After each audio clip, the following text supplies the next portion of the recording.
ಮೊದಲಿಗೆ ದಿಲೀಪ್ ರಾಜ್ ಅವರ ಬಗ್ಗೆ ಒಂದೆರಡು ಮಾತುಗಳು. ನನಗೆ ಯಾವಾಗಲೂ ಕೆಲವರು ಮಾತ್ರ ಅಪ್ಪಟ ಕನ್ನಡ ಪ್ರತಿಭೆ ಅಂತ ಅನ್ಸೋದು. ಅಂಥವರಲ್ಲಿ ದಿಲೀಪ್ ರಾಜ್ ಕೂಡ ಒಬ್ರು. ಅವರ ಧಾರಾವಾಹಿಗಳನ್ನಾಗ್ಲಿ ಚಿತ್ರಗಳನ್ನಾಗ್ಲಿ ನಾನು ಹೆಚ್ಚು ನೋಡಿಲ್ಲ.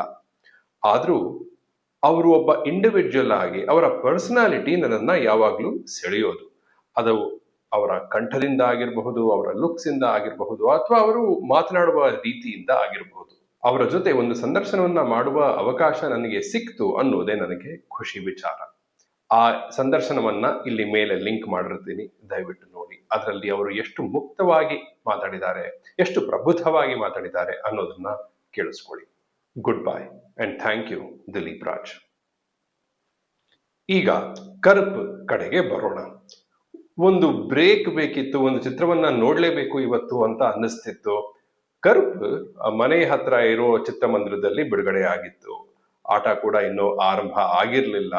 ಹಾಗಾಗಿ ಅದನ್ನ ನೋಡೋಣ ಅಂತ ಡಿಸೈಡ್ ಮಾಡಿ ಇವತ್ತು ನೋಡಿದ್ದಾಯ್ತು. ಹಾಗಾಗಿ ಈ ವಿಮರ್ಶೆ. ಆನ್ ಪೇಪರ್ ತುಂಬಾ ಪೊಟೆನ್ಷಿಯಲ್ ಇರೋ ಒಂದು ಐಡಿಯಾ ಈ ಚಿತ್ರದ್ದು. ಪ್ರತಿಯೊಂದು ಊರಿನಲ್ಲೂ ಆ ಊರ ದೇವತೆ, ಗ್ರಾಮ ದೇವತೆ, ಕ್ಷೇತ್ರ ಪಾಲಕ, ದೈವಗಳು ಈ ರೀತಿಯದ್ದು ಇರುತ್ತೆ ಅಲ್ವಾ? ಹಾಗೆ ಆ ಪದ್ಧತಿ ತಮಿಳುನಾಡಲ್ಲೂ ಇದೆ, ಹೆಚ್ಚೇ ಇದೆ. ಆ ರೀತಿಯ ಒಬ್ಬ ದೈವ ಕರುಪುಸಾಮಿ. ಕರುಪು ಆ ಪಾತ್ರದಲ್ಲಿ ಸೂರ್ಯ. ಈ ಚಿತ್ರದ ನಿರ್ದೇಶಕ ಆರ್.ಜೆ. ಬಾಲಾಜಿನೇ ಈ ಚಿತ್ರದ ಪ್ರೈಮರಿ ಆಂಟಗನಿಸ್ಟ್ ಬೇಬಿ ಕಣ್ಣನ್ ಅನ್ನೋ ಪಾತ್ರದಲ್ಲಿ ಕಾಣಿಸ್ಕೊಂಡಿದ್ದಾರೆ.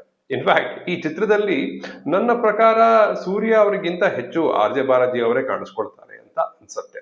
ಈ ಚಿತ್ರದಿಂದ ಸೂರ್ಯ ಅವರಿಗೆ ಎಲಿವೇಶನ್ ಸಿಕ್ಕರೂ ಸಿಗದಿದ್ರು ಆರ್.ಜೆ. ಬಾಲಾಜಿ ಅವ್ರಿಗಂತೂ ಎಲಿವೇಶನ್ ಅನ್ನ ಬರುವ ಹಾಗೆ ತಾವೇ ಮಾಡ್ಕೊಂಡಿದ್ದಾರೆ. ಸೊ ಈ ಕಥೆಯ ಕಾನ್ಫ್ಲಿಕ್ಟ್ ಇದು.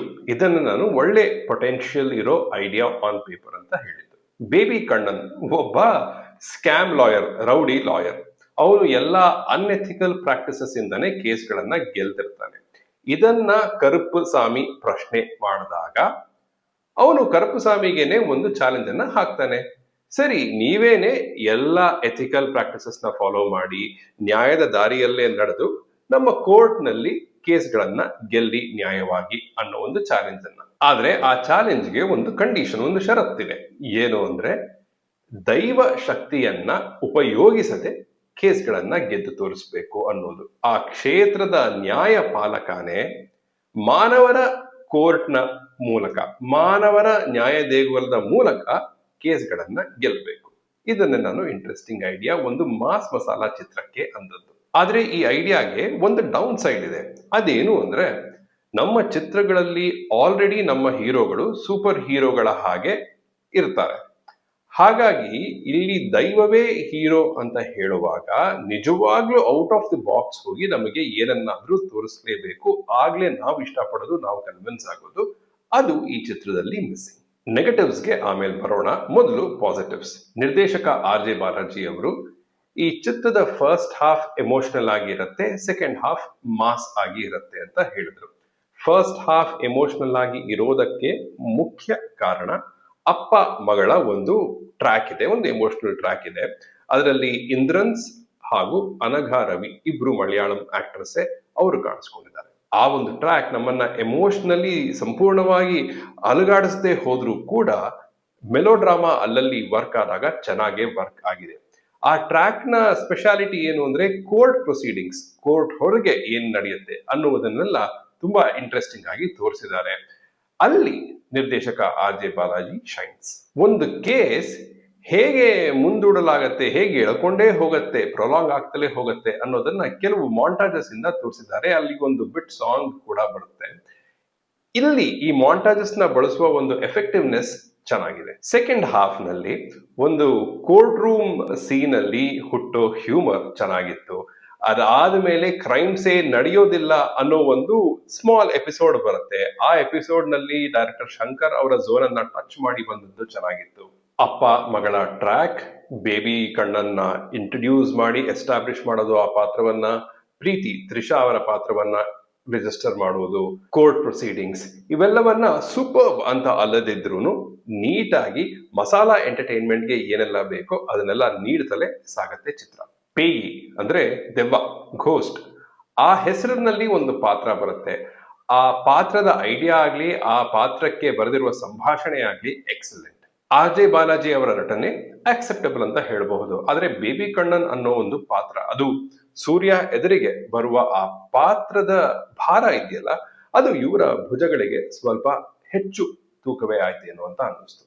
ತ್ರಿಷಾ ಅವರಿಗೆ ಒಂದು ಹ್ಯೂಮರಸ್ ಸೈಡ್ ಇರುವ ಒಂದು ಪಾತ್ರ ಚೆನ್ನಾಗೇ ಇತ್ತು. ಜಡ್ಜ್ ಪಾತ್ರಕ್ಕೆ ನಟರಾಜನ್ ಅವರು ಪರ್ಫೆಕ್ಟ್ ಕಾಸ್ಟಿಂಗ್. ನೆಗೆಟಿವ್ಸ್ ಕಡೆಗೆ ಬಂದಾಗ ಮೊದಲನೇದು ನನಗನ್ಸಿದ್ದು, ಇದು ಸೂರ್ಯ ಫಿಲಮ್ ಆರ್.ಜೆ. ಬಾಲಾಜಿ ಫಿಲಮ್ ಅನ್ನೋದು. ವಿಲನ್ ಸ್ಟ್ರಾಂಗ್ ಆಗಿದ್ರೇನೆ ಹೀರೋನ ಪಾತ್ರ ಎಲಿವೇಟ್ ಇನ್ನೂ ಆಗೋದು ಅನ್ನೋದು ಸರಿಯಾದ ನಂಬಿಕೆನೆ. ಆದ್ರೆ ಇಲ್ಲಿ you have Surya who has been an actor, a star for decades, versus R.J. Balaji who's still establishing himself as a dependable actor. So ಆ ಬ್ಯಾಲೆನ್ಸ್ ನನಗೆ ಸರಿ ಹೋಗ್ಲಿಲ್ಲ. ಕರುಪ್ ಪಾತ್ರದ ಇಂಟ್ರಡಕ್ಷನ್ ಆಗೋದೇನೆ ಚಿತ್ರ ಶುರುವಾಗಿ ಸುಮಾರು 40 ನಿಮಿಷಗಳು ಆದ್ಮೇಲೆ. ಅದಾದ್ಮೇಲೂ ಕೂಡ ನನಗನ್ಸಿದ್ದು ಆರ್.ಜೆ. ಬಾಲಾಜಿ ಅವರೇ ಜಾಸ್ತಿ ಸ್ಕ್ರೀನ್ ಟೈಮ್ ತಗೊಂಡ್ರು than Surya after the introduction as well ಅಂತ ನನಗನ್ನಿಸ್ತು. ಇನ್ನು ಸೆಕೆಂಡ್ ಹಾಫ್ ನ ಮಾಸ್ ಕಡೆಗೆ ಬರೋದಾದ್ರೆ, ಹೀರೋ ಎಲ್ಲರನ್ನ ಕೊಚ್ಚೋದು, ಕಡಿಯೋದು, ದೈವದ ವೇಷದಲ್ಲಿ ಡ್ಯಾನ್ಸ್ ಮಾಡಿಕೊಂಡು ಫೈಟ್ ಮಾಡೋದು, ಇವೆಲ್ಲವೂ ನಿಮಗೆ ಮಾಸ್ ಅನ್ನೋದಾದ್ರೆ ದಟ್ಸ್ ಫೈನ್. ನನಗೆ ಅದು ಮಾಸ್ ಅಂತ ಅಪೀಲ್ ಆಗೋದಿಲ್ಲ ಅಷ್ಟು. ಸೊ ಸೆಕೆಂಡ್ ಹಾಫ್ ನಲ್ಲಿ ಕೆಲವು ಸೀನ್, ಒಂದೆರಡು ದೃಶ್ಯಗಳನ್ನ ಹೊರತುಪಡಿಸಿ ನೋಡಿದಾಗ ನನಗೆ ಸೆಕೆಂಡ್ ಹಾಫ್ ವರ್ಕೇ ಆಗ್ಲಿಲ್ಲ. ಇನ್ಫ್ಯಾಕ್ಟ್ ಕೆಲವು ಕಡೆ ತುಂಬಾ ಸಿಲ್ಲಿ ಅನ್ಸ್ಬಿಡ್ತು. ಸರಿ, ಅದನ್ನು ಪಕ್ಕಕ್ಕಿಟ್ಟು ನೋಡೋದಾದ್ರೆ, ನನಗೆ ಈ ಚಿತ್ರದಲ್ಲಿ ಇದ್ದ ಇನ್ನೊಂದು ದೊಡ್ಡ ಇಶ್ಯೂ ಏನು ಅಂದ್ರೆ, ಯಾವುದನ್ನು ಕನ್ವಿನ್ಸಿಂಗ್ ಆಗಿ ಹೇಳದೆ ಇರುವುದು. ಬೇಬಿ ಕಣ್ಣನ್ ಹೈಯಲ್ಲಿ ಇದ್ದಾಗ ಕರುಪುಸಾಮಿಯನ್ನ ನೋಡ್ದ, ಸರಿ ಫೈನ್, ಅದು ಅವನ ಇಮ್ಯಾಜಿನೇಷನ್, ಹ್ಯಾಲಿಸಿನೇಷನ್ ಅಂತ ಅನ್ಕೊಳ್ಳೋಣ. ಆದ್ರೆ ಅದಾದ್ಮೇಲೆ ನಿಜವಾಗ್ಲೂ ಕರುಪು ಇನ್ ರಿಯಾಲಿಟಿ ಬಂದಾಗ ಅದು ನನಗೆ ಇದು ರಿಯಾಲಿಟಿನ ಅಥವಾ ಬೇಬಿ ಕಣ್ಣನ್ ಇನ್ನೂ ಹೈಯಲ್ಲಿದ್ದಾನ, ಹ್ಯಾಲಿಸಿನೇಟ್ ಮಾಡ್ತಾ ಇದ್ದಾನ ಅನ್ನೋ ಪ್ರಶ್ನೆ ಕ್ಲಿಯರ್ ಆಗ್ಲೇ ಇಲ್ಲ. ಅದು ತುಂಬಾ ಹೊತ್ತಾದ್ಮೇಲೆ ಕ್ಲಿಯರ್ ಆಯ್ತು ಅಂಡ್ ಒಪ್ಕೊಂಡೆ, ಸರಿಯಪ್ಪ ಓಕೆ, ರಿಯಾಲಿಟಿಯಲ್ಲಿ ಇದ್ದಾರೆ, ಕರುಪುಸ್ವಾಮಿ ಬಂದಿದ್ದಾರೆ ಸ್ಕ್ರೀನ್ ಮೇಲೆ ಅಂತ. ಹಾಗೆ ಕನ್ವಿನ್ಸ್ ಆದ್ಮೇಲೆ ಆತ ದೈವ, ಬಟ್ ಮದುರೈ ಬೆಂಚ್ ನಲ್ಲಿ ನಾನು ಲಾಯರ್ ಆಗಿದ್ದೆ ಅಂತ ಇಂಟ್ರೊಡ್ಯೂಸ್ ಮಾಡ್ಕೊಳ್ತಾರೆ, ನಾನು ಸರವಣನ್ ಅಂತ ಇಂಟ್ರೊಡ್ಯೂಸ್ ಮಾಡ್ಕೊಳ್ತಾರೆ. ಕರುಪ್ ದೈವ ಶಕ್ತಿಯನ್ನ ಉಪಯೋಗಿಸುವ ಹಾಗಿಲ್ಲ ಅನ್ನೋ ಒಂದು ಷರತ್ತಿತ್ತು, ಆದ್ರೆ ಅದನ್ನ ಕನ್ವೀನಿಯಂಟ್ ಆಗಿ ವಯೋಲೇಟ್ ಮಾಡ್ತಲೇ ಹೋಗ್ತಾರೆ, ಎಸ್ಪೆಷಲಿ ಸೆಕೆಂಡ್ ಹಾಫ್ ನಲ್ಲಿ. ಸೊ ಇವೆಲ್ಲವೂ ನನಗೆ ತುಂಬಾ ಕನ್ಫ್ಯೂಸಿಂಗ್ ಆಗಿದ್ವು. ದೈವ ಶಕ್ತಿಯನ್ನ ಯೂಸ್ ಮಾಡುವ ಹಾಗಿಲ್ಲ ಅಂತ ಹೇಳಿದಾಗ, ಆ ಷರತ್ತು ಹಾಕಿದಾಗ ನಾನು ಅನ್ಕೊಂಡೆ ಓಕೆ, ಸ್ಮಾರ್ಟ್ ಆಗಿ ಕೋರ್ಟ್ ಕೇಸ್ಗಳನ್ನ ಗೆಲ್ಲೋಕೆ ಶುರು ಮಾಡ್ತಾರೆ ಕರುಪ್ ಅಂತ. ಬಟ್ ಅದು ಹಾಗಾಗ್ಲಿಲ್ಲ. ಆಕ್ಷನ್ ಫೈಟು ಆ ಝೋನ್ಗೆನೆ ಹೋಯ್ತು. ಹಾಗೇನೆ ಈ ಕೋರ್ಟ್ ಕೇಸ್ಗಳ ಜಡ್ಜ್ಮೆಂಟ್ಸ್ ಕೂಡ, ಅಥವಾ ಅದು ಹೇಗೆ ರಿಸಾಲ್ವ್ ಆಗತ್ತೆ ಅನ್ನೋದು ಕೂಡ ತುಂಬಾ ಸಿಲ್ಲಿ ಆಗಿತ್ತು. ಒಬ್ಬ ದೈವದ ಶಕ್ತಿ ಅವರ ಟೆರಿಟರಿಯಲ್ಲಿ ಮಾತ್ರ ಇರೋದು ಅನ್ನೋ ಒಂದು ಐಡಿಯಾ ಚೆನ್ನಾಗಿತ್ತು, ಆದ್ರೆ ಅದನ್ನ ಇನ್ನೂ ತುಂಬಾ ಎಫೆಕ್ಟಿವ್ ಆಗಿ, ಇನ್ನೂ ತುಂಬಾ ಕ್ರಿಯೇಟಿವ್ ಆಗಿ ಯೂಸ್ ಮಾಡಬಹುದಿತ್ತೇನೋ ಅಂತ ಅನಿಸ್ತು. ಇಂಡಿ ಸಾಂಗ್ಸ್ ನಲ್ಲಿ, ಮ್ಯೂಸಿಕ್ ವಿಡಿಯೋಸ್ ನಲ್ಲಿ ಚಾರ್ಟ್ ಬಸ್ಟರ್ಸ್ ನ ಕೊಟ್ಟ ಸಾಯಿ ಅಭ್ಯಂಕರ್ ಅವರು ಆರಂಭದಲ್ಲೇ ಫಸ್ಟ್ ಸೈನ್ ಮಾಡಿದ ಫೀಚರ್ ಫಿಲ್ಮ್ ಇದಂತೆ. ಈ ಚಿತ್ರದ ಹಾಡುಗಳಲ್ಲಿ ಆ ಫ್ಲೋ ಹೇಗೆ ಬದಲಾಗತ್ತೆ, ಹಾಡುಗಳಲ್ಲಿದ್ದ ಎಕ್ಸ್ಪೆರಿಮೆಂಟೇಷನ್, ರಿದಮ್ ಹೇಗೆ ಡಿಫ್ರೆಂಟ್ ಆಗಿರುತ್ತೆ ಇವರ ಹಾಡುಗಳಲ್ಲಿ, ಇದೆಲ್ಲವನ್ನು ಕೇಳಿಸ್ಕೊಂಡಾಗ, ಗಮನಿಸಿದಾಗ ನನಗೆ ಖುಷಿ ಆಯ್ತು. ಬಿಟ್ ಸಾಂಗ್ಸ್ ಐ ಥಿಂಕ್ 2 ಬಂದ್ವು ಅಂತ ಅನ್ಸುತ್ತೆ, 2 ತುಂಬಾ ಎಫೆಕ್ಟಿವ್ ಆಗಿದ್ವು. BGM ವಿಚಾರಕ್ಕೆ ಬಂದಾಗ, ಆಬ್ವಿಯಸ್ಲಿ ಈ ಚಿತ್ರಕ್ಕೆ ಆ ಲೌಡ್ ಮ್ಯೂಸಿಕ್ ಅನ್ನ ನಿರ್ದೇಶಕರು ಕೇಳಿದ್ರೇನೋ, that was fine. But I think 1-2 themes ನ ಯೂಸ್ ಮಾಡ್ತಾರೆ, ಅದೇ ರಿಪೀಟೆಡ್ ಆಗಿ ಬಂದಾಗ ಸ್ವಲ್ಪ ಸುಸ್ತಾಗಿದ್ದಂತೂ ನಿಜ. ಕೊನೆಯದಾಗಿ ಸೂರ್ಯ ಅವರ ಬಗ್ಗೆ ಮಾತಾಡೋಣ. ಅವರು ಕಥೆಗಳನ್ನ ಅಥವಾ ಐಡಿಯಾಸ್ ನ ಸೆಲೆಕ್ಟ್ ಮಾಡೋದು ನನ್ನ ಪ್ರಕಾರ ತಪ್ಪು ಆಗಿಲ್ಲ. ಇನ್ಫ್ಯಾಕ್ಟ್ ರೆಟ್ರೋ ಅನ್ನೋ ಒಂದು ಚಿತ್ರ, I think that was his previous film, ಅದು ಹೋಗ್ತಾ ಹೋಗ್ತಾ ಅದನ್ನ 1-2-3 ಸಲ ನಾನು ನೋಡಿದೀನಿ ಇನ್ ಬಿಟ್ಸ್ ಅಂಡ್ ಪೀಸಸ್. ಒಂದ್ಸಲ ಕಂಪ್ಲೀಟ್ ಆಗಿ ನೋಡಿದೀನಿ, ಆಮೇಲೆ ಬಿಟ್ಸ್ ಅಂಡ್ ಪೀಸಸ್ ಅಲ್ಲಿ ನೋಡಿದೀನಿ. ಅದನ್ನ ನೋಡ್ತಾ ನೋಡ್ತಾ ಆ ಐಡಿಯಾನ ಯೋಚನೆ ಮಾಡ್ತಾ ಮಾಡ್ತಾ ಅದು ನನಗೆ ಇನ್ನೂ ಹೆಚ್ಚು ರುಚಿಸ್ತಾ ಹೋಯ್ತು. ಆ ಐಡಿಯಾ, ಆ ಇಡೀ ಚಿತ್ರವೇ. ಹಾಗೇನೆ ನಾನು ಮುಂಚೆನೆ ಹೇಳಿದ ಹಾಗೆ ಈ ಚಿತ್ರದ ಐಡಿಯಾ ಕೂಡ ತುಂಬಾ ಚೆನ್ನಾಗಿದೆ. ಅವರಿಗೆ ಈ ಚಿತ್ರದಲ್ಲಿ 2 ಶೇಡ್ಸ್ ಇದೆ, ಲಾಯರ್ ಸರವಣನ್ ಆಗಿ ಒಂದು, ಕರುಪುಸಾಮಿಯಾಗಿ ಒಂದು. ಸೊ ಒಬ್ಬ ನಿರ್ದೇಶಕ ಬಂದು ಕರುಪುಸಾಮಿಯಾಗಿ ನೀವು ತೆರೆಯ ಮೇಲೆ ಕಾಣಿಸ್ಕೊಳ್ತೀರಿ ಅಂತ ಹೇಳಿದಾಗ ನ್ಯಾಚುರಲಿ ಎಕ್ಸೈಟ್ ಆಗೋದುಂಟು. ಅಂಡ್ ಅದು it's not a wrong choice at all. But ಈ ಲಾಯರ್ ಸರವಣನ್ ಪಾತ್ರವನ್ನ ಅವರು ಮುಂಚೆ ನಾವು ಆ ಒಂದು ಪೋರ್ಟ್ರೇಲ್ ನಾವು ನೋಡಿದೀವಿ ಅವರಿಂದ. ಸೊ ಹಾಗಾಗಿ ಅದರಲ್ಲಿ ನನ್ಗೇನು ಸ್ಪೆಷಲ್ ಅಂತ ಅನಿಸ್ಲಿಲ್ಲ. Karuppuswamy was obviously good, but writing had its challenges. ಹಾಗಾಗಿ ಅವರ ಪೋರ್ಟ್ರೇಲ್ ಕೂಡ ಸ್ವಲ್ಪ ಇನ್ಎಫೆಕ್ಟಿವ್ ಆಗಿ ಅನ್ಸುತ್ತೆ. Plus for some reason I feel ಅವ್ರು ಸ್ವಲ್ಪ ಎಲ್ಲೋ ಲೋ ಆನ್ ಕಾನ್ಫಿಡೆನ್ಸ್ ಇದಾರಾ, ಅದು ಕೂಡ ಅವರ ಪೋರ್ಟ್ರೇಲ್ ಅಲ್ಲಿ ಅವರ ಪರ್ಫಾರ್ಮೆನ್ಸ್ ಅಲ್ಲಿ ಎಲ್ಲೋ ಹೊರಹೊಮ್ತಿದ್ಯಾ ಅಂತ ಅನಿಸ್ತಿತ್ತು. ಆ ಕಾನ್ಫಿಡೆನ್ಸ್ ನ ಕೊರತೆ ಈ ಚಿತ್ರದ ಡೈರೆಕ್ಟರ್ಗೆ ಹಾಗೂ ರೈಟಿಂಗ್ ಟೀಮ್ಗೂ ಇತ್ತು ಅಂತ ಅನ್ಸುತ್ತೆ. ಪರ್ಹ್ಯಾಪ್ಸ್ ಅದಕ್ಕೇನೆ, ಅಥವಾ ಮೇ ಬಿ ಕ್ರೌಡ್ ಅನ್ನ ಪ್ಲೀಸ್ ಮಾಡೋದಕ್ಕೆ ಇದ್ದಿರಬಹುದು. But there are so many references. Ajith ಅವರಾಗ್ಲಿ, ವಿಜಯ್ ಅವರ ಬಗ್ಗೆ ರೆಫರೆನ್ಸಸ್ ಆಗ್ಲಿ, ಲಿಯೋ ಅನ್ನೋ ಚಿತ್ರದ ಒಂದು ದೊಡ್ಡ ರೆಫರೆನ್ಸೇ ಆಗ್ಲಿ, ಸೂರ್ಯ ಅವರ ಮುಂಚಿನ ಚಿತ್ರಗಳ ರೆಫರೆನ್ಸಸ್ ಆಗ್ಲಿ, ಪಾತ್ರಗಳ ರೆಫರೆನ್ಸಸ್ ಆಗ್ಲಿ, ಇಳಿಯರಾಜ ಅವರ ಹಾಡುಗಳು, so on and so fourth, ಎಲ್ಲವೂ ಯಥೇಚ್ಛವಾಗಿದೆ. ಸೊ ತುಂಬಾ ಸೀರಿಯಸ್ ಆಗಿ, ಇಂಟೆನ್ಸ್ ಆಗಿ, ಪ್ರಾಮಿಸಿಂಗ್ ಆಗಿ ಶುರುವಾದ ಚಿತ್ರ ಹೋಗ್ತಾ ಹೋಗ್ತಾ ಡೈಲ್ಯೂಟ್ ಆಗಿ ಒಂದು ರೀತಿಯಲ್ಲಿ ಔಟ್ ಆಫ್ ಸಾರ್ಟ್ಸ್ ಆಗಿ ಮುಗಿಯುತ್ತೆ.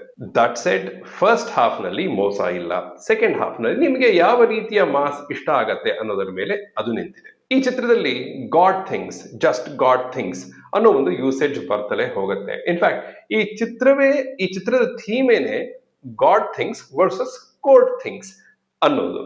ಅಂಡ್ ನನ್ನ ಪ್ರಕಾರ all that Surya needs at the box office is not God things, just good things.